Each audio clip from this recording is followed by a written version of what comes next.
So, what is one sign of new life you've experienced thus far today? From the time you got up, or actually even before you got up, from the time you opened up your eyes this morning to this moment here and now, what was one gift of new life God has given you? Maybe it was an amazing sunrise. Maybe it was a steaming cup of coffee. Maybe it was your early morning walk full of life and fresh air, vim and vigor. Maybe it was simply being able to get out of bed. Maybe it was the smile of a partner, a greeting as you came into the church, or the fact that perhaps one of your children finally was able to dress themselves this morning. What was one gift of new life?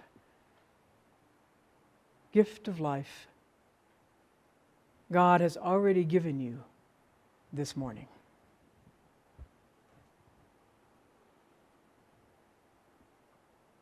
For the Hebrew people, 6 weeks into their journey, their 40-year sojourn in the wilderness, it came as that fine, flaky thing that covered the desert landscape. That when they looked at it and said, "What is it?" they didn't say it in English. They said it in Hebrew. Manu, manu, hence the word manna. What is it? What is it? That fine, flaky substance that fed them day by day and also taught them all kinds of things about this God who had brought them out of slavery into freedom and was helping to create them as a community of free people, free but also living in covenant with God, with one another, with this land. This story of the miracle of the manna in the desert has all kinds of ethical and theological, pastoral wisdom. Did you hear some of that? As we heard the voice of God and the voice of Moses and the narrator in the story. That when they go out to get the manna, each gets it according to their need. And whether their omer was as big as a house or as small as a basket, there was enough for everyone. It tells you something about God's economics. God's economics. Enough for everyone. And also it tells the story that if we try to hoard it, whatever the gift is, just make sure that we've got enough for tomorrow, because you really can't trust God. It's going to rot. It's going to spoil. And also that if we pass it by, say, I'm going to go out this afternoon and get my manna, that incredible gift, it won't be there. It melts. And God tries to do everything God possibly can sometimes to get our attention, and at least for a moment to say, wow, this miracle, this joy, this beauty. But I know for myself, I can pass it by easily. I did on a Tuesday morning just this past June, when we'd had a couple, 3 days of lots and lots of rain, and finally the clouds parted, and the Sangre de Cristo Mountains were covered in snow in the middle of June.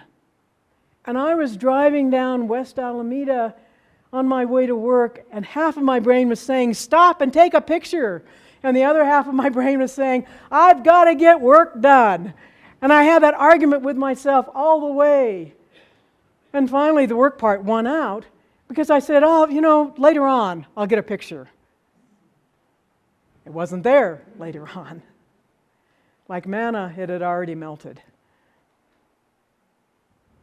all kinds of lessons in this very short story, all kinds of miracles.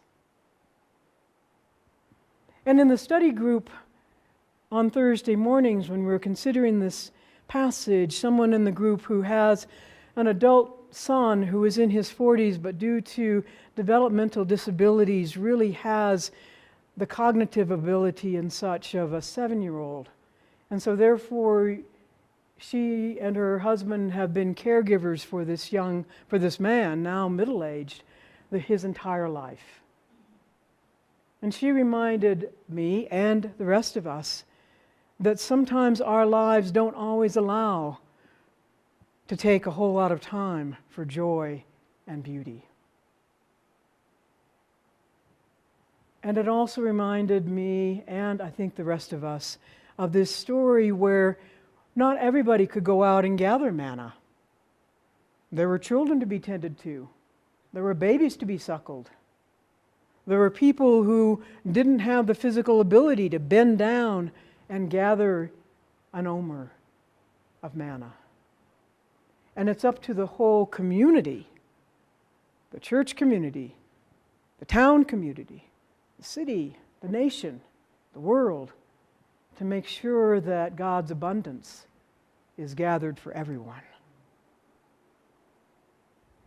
All kinds of stories, all kinds of lessons coming out of this story that perhaps some of us learned as children as this miracle. This miracle. This miracle of manna, whatever manna was. And right before the service, Dusty asked me, well, what exactly was it? And that was not a plant, Dusty. I mean, I really appreciate that. Because what manna was, well, scholars don't know. Biblical literalists will say that manna was, quote, a supernatural food provided by God from heaven for the people in the wilderness. And there are pictures certainly from the Middle Ages of telling the story of the manna in the wilderness, and you see these little communion wafers coming down from the sky, that it represents the communion bread. I'm not sure even the Hebrews would have agreed with that. But other scholars, even several hundred years ago, would say, no, it may well have been something like resin from a camel thorn bush. You have a picture of the camel thorn bush on the front cover of your bulletin. Now, you have to understand this sermon is being preached by the daughter of a desert botanist. So you're going to get some science today as well as theology, okay? But I think it's important. In the Middle East, there are these bushes, trees, called camel thorns. And they do two things. They have resin that comes out of the bark of the tree, and they also have seed pods. That's also on the front cover of your bulletin. And those seed pods can be ground into flour, just like mesquite beans can be ground into flour. Or like we might go out and gather piñons. And so maybe it was a natural phenomenon, a natural miracle. And maybe the miracle wasn't so much that that food hadn't been there before, but that the Israelites finally saw it. Because those Israelites were not desert people. They had been living in Egypt for generations. They had been farming. They had the water of the Nile to water their crops. They were, and I said this the other night at the council meeting, we were talking about this passage, I said, they were city people, they were town people, they were village people, I said. And the whole council got up and started doing YMCA. Those of you who are of an age know that joke, know that. But they'd never lived in the desert before. They were as clueless about how do you find food in the desert as the Spanish conquistadors and others coming up into this territory 400 years ago were. As those of us who are Anglo have been clueless about how do you live with the desert, how do you find food in the desert without building dams and growing all kinds of alfalfa and other kinds of non-desert crops. But the peoples who've lived in this area for hundreds, if not thousands of years. They know the desert is abundant. There's another picture on the front cover of your bulletin of the Tohodom peoples of southern Arizona, the Sonoran Desert, gathering the fruit of the saguaros for food. Mesquite pods that can be ground into flour. Prickly pear can be made into a vegetable, a cooked vegetable, or into jelly. Nopales.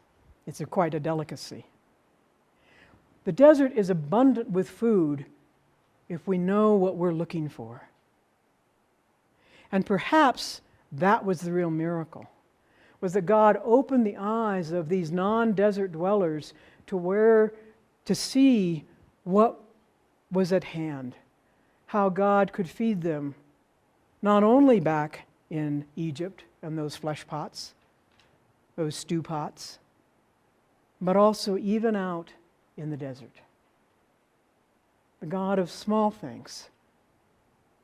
The glory of God that came through a flaky hoarfrost kind of thing on the ground. The God who provides for us in the wilderness. And it may not be how we expect it, but it's always there. A story. During World War II, the U.S. Navy had minesweepers and destroyers and other ships, not only fighting in the South Pacific. Many of us know about those, or have read in history books about Guadalcanal and Midway and other places. In fact, a number of people, young men from New Mexico, fought in those battles in the Philippines and elsewhere. But the U.S. Navy also had many ships up in the North Pacific, around the Aleutian Islands and Alaska, because Alaska and the Aleutian Islands had also been invaded during that war. And so there were minesweepers and destroyers and other Navy ships up there. I, for one, cannot possibly imagine what war in any form is like. And I certainly can't imagine what being on a minesweeper up in the Aleutian Islands, a minesweeper that was probably smaller in size than this church, up in the Aleutian Islands where it is dark 6 months out of the year. There's darkness above you, and there's darkness below you.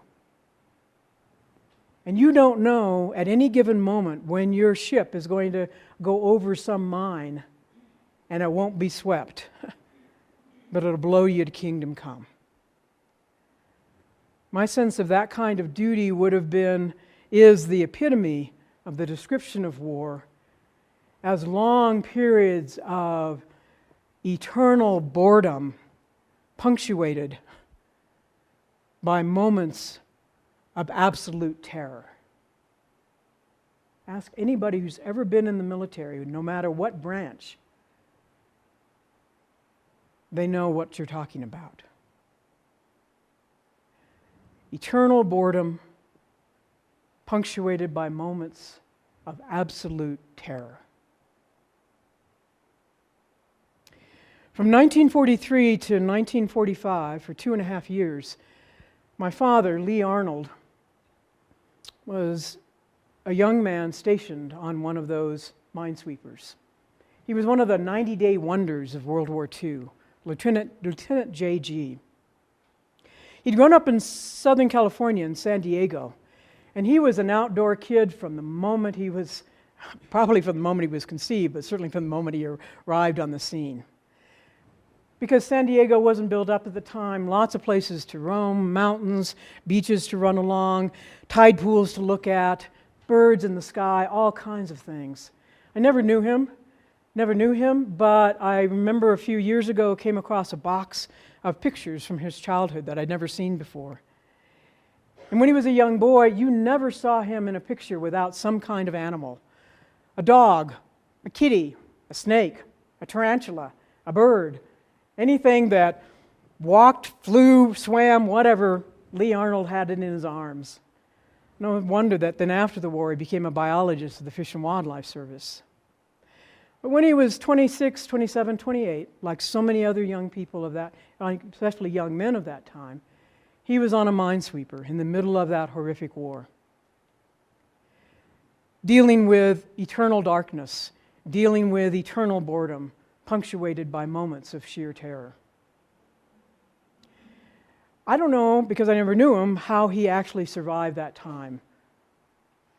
But a few years ago, thanks to the miracle of Google, I came across an article that he had written after the war that documented his bird count during World War II up in the Aleutian Islands.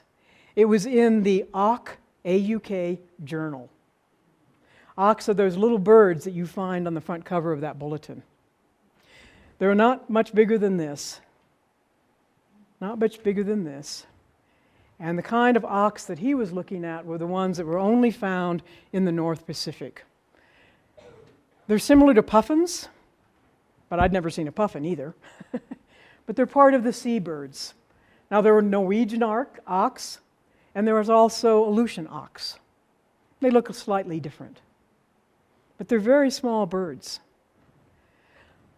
But during those 6 months out of those 3 years that he was on that minesweeper, where there was actual daylight, my father did a bird count of auks, puffins, sea eagles, gulls, and every other bird he could possibly see.